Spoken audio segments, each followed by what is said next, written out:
Hello everyone, welcome to the lecture series of 8085 microprocessor. This is lecture number 19. In the previous lecture we studied some time delay techniques. The first one was using one register, the second was using register pair. This is the third technique of getting the time delay, and this technique is called as loop within a loop technique. So how does this technique work? Here you can see there are two loops. One is loop 1 and there is a loop 2. So loop 1 is within loop 2. So here we are running two loops. First of all, the very first instruction is this one. We are loading some data in register B, that is 20H, and then some data in register C, that is 30H, and then we are decrementing C. So this decrement, the C will decrement, okay, and we are giving J and Z loop 1. So this is the loop.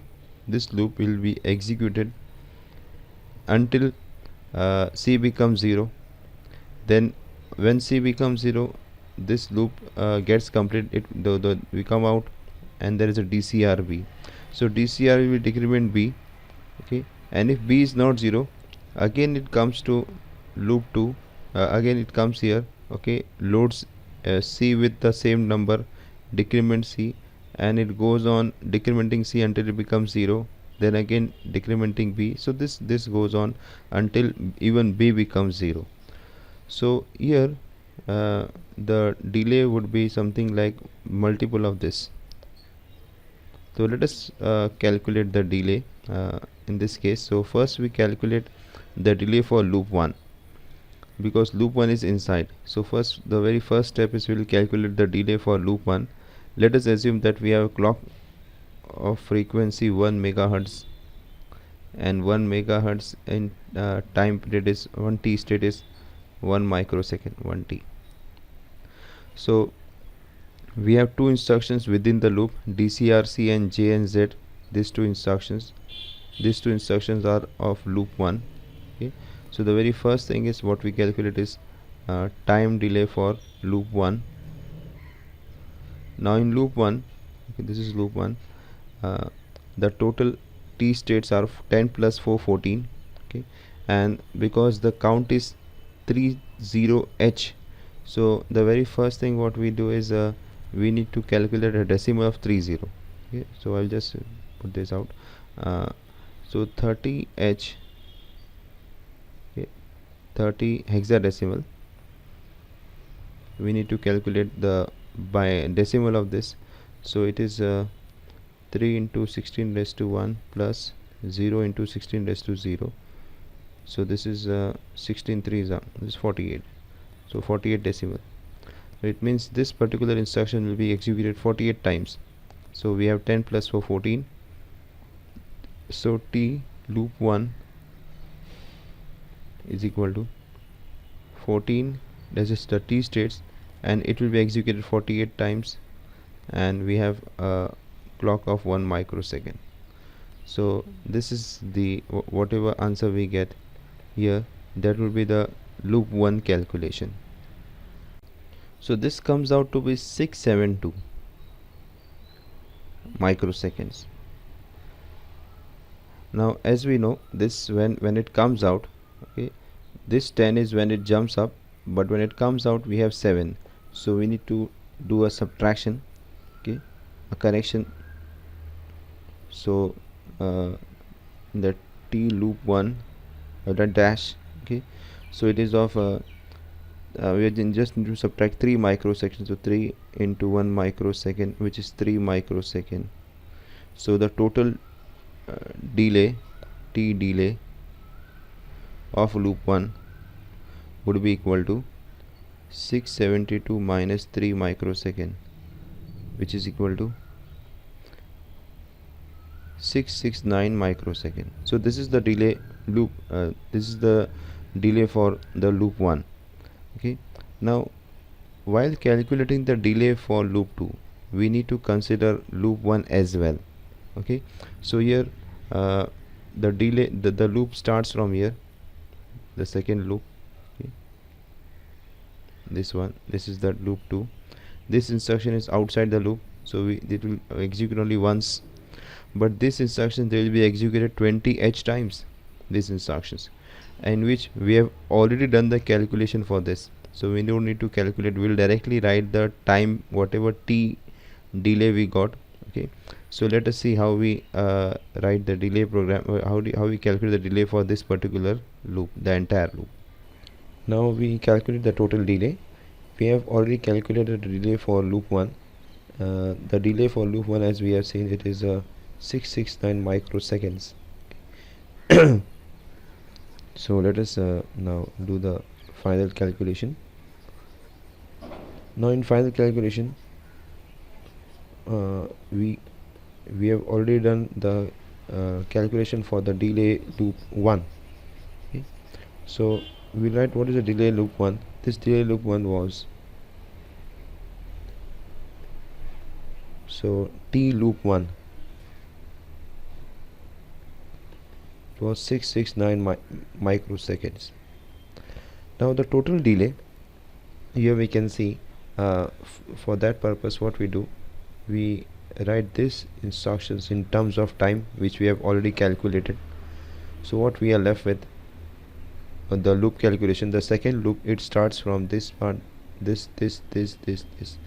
So these are the instructions involved in loop 2. So we have, since we have already calculated this, the circle 1, so how many number of t states we have in the second loop is 7 plus 4 plus 10, that is 21.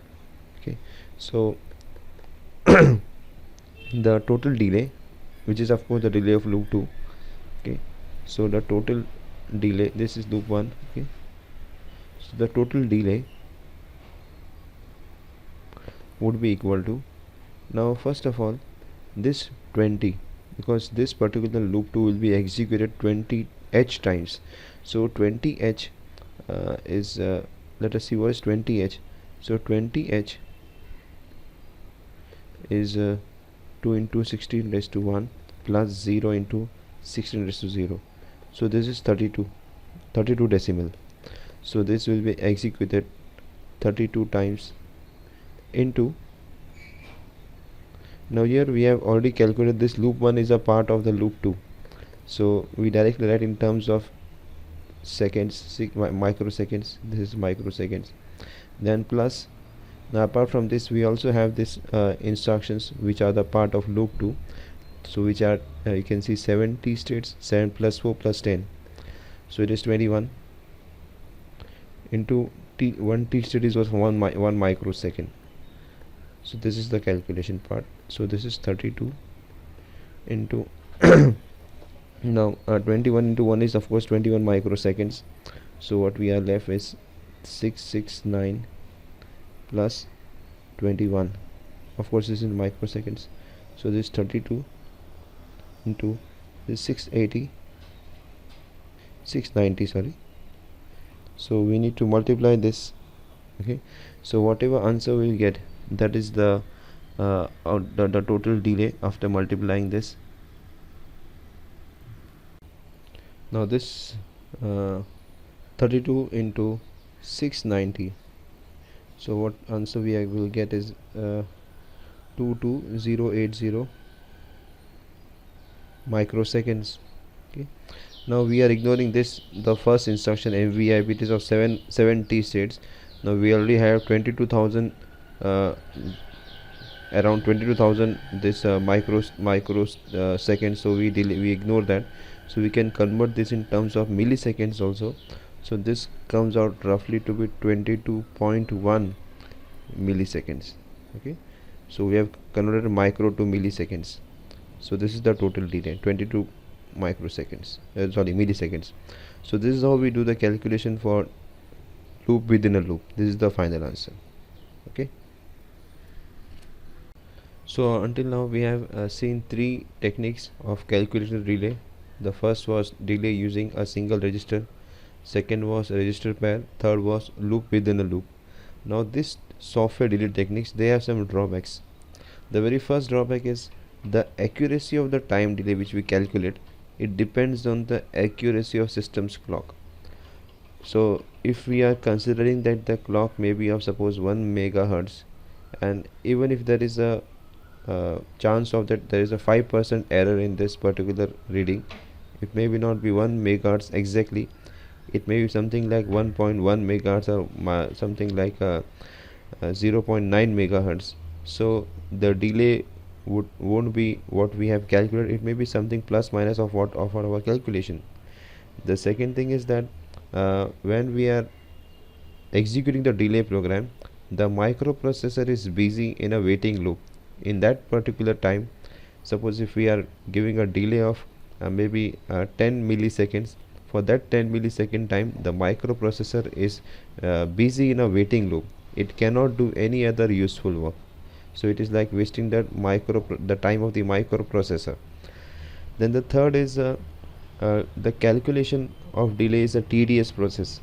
Now the three programs which we have seen, we were given the instructions and we calculated the delay time. In actual practical cases, we are actually we have to design the program. We have to give the reading. What we are given is the time that we have to design a delay for 10 milliseconds, suppose. So for that 10 milliseconds we have to do reverse calculation. Until now we did the delay calculation, what delay we are getting. Now delay is given and we have to design the program. Okay, what will be the count so that we get this much millisecond delay. So this is again a tedious process.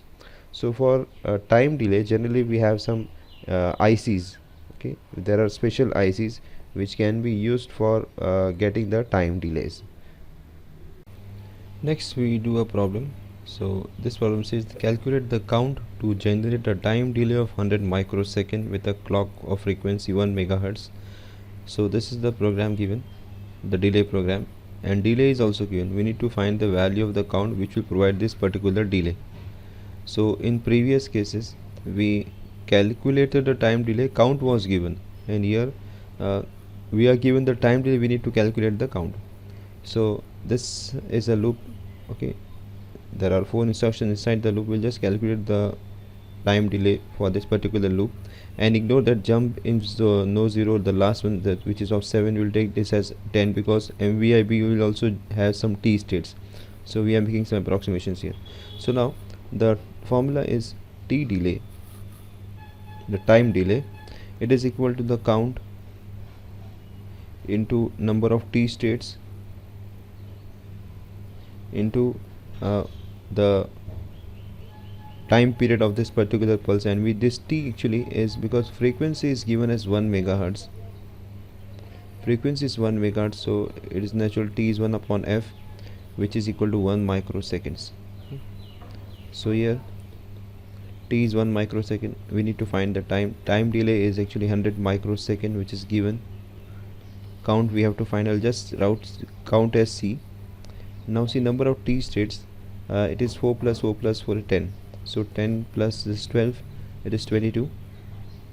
So here we have 22 into 1 t, time period is 1 microsecond. So microsecond gets cancelled out. So what we are left is we have here we have 100 equal to 22c. So this c would be equal to 100 by 22, which roughly comes out to be 5. So this is what we get, because this actually would be a something 4 point something. So we are making roughly it to 5 because we want a whole number. When we are loading the number in the register, that should be a whole number, it should be integer. So this, see, the count would be of course 0 5. Okay, h even can be h because decimal is also same, 5 and decimal is same. So if we have got number which would have been more than 9, then we need to convert it to hexadecimal. But because decimal 5 is same as hexadecimal, decimal 5 is same as 5 hexadecimal, so this is the count which should be loaded. Okay, now let us see how we can debug a counter and delay program. So if there is a mistake, so how to debug, so how to find the errors in the program. So these are some of the sources of errors. The first is errors in counting the t states in a delay loop. So we are unable to count the delay properly, the t states in the delay loop. This may be the very first error. we have not counted the t states properly. Then second is errors in recognizing the number of times a loop is repeated. Okay, so in a delay program we have a loop and we make a mistake in counting the number of times the loop is repeated. Then the third is failure to convert the count from hexadecimal to decimal. Now in 8085 programs, whatever numbers we are using is a hexadecimal notation, and suppose if we take the same number while calculating, so we are doing calculation using decimal and the numbers actually are in hexadecimal notation, so we need to convert those numbers. So if it fail to convert, then there may be an error. Then of course, because we need to do the conversion reconversion from hexadecimal to decimal and decimal to hexadecimal, if there is any error in conversion, it may affect the program. Okay, we may not get the proper output. Then specifying a wrong jump location.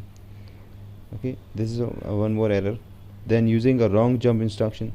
So there are conditional jump there are 8 conditional jumps and 1 unconditional jump. So with respect to conditional jump, maybe we want to use jump with carry, we have used jump with no carry, or maybe 0 we have not used, we have used some other jump instruction, so this may be error. Then failure in setting a flag.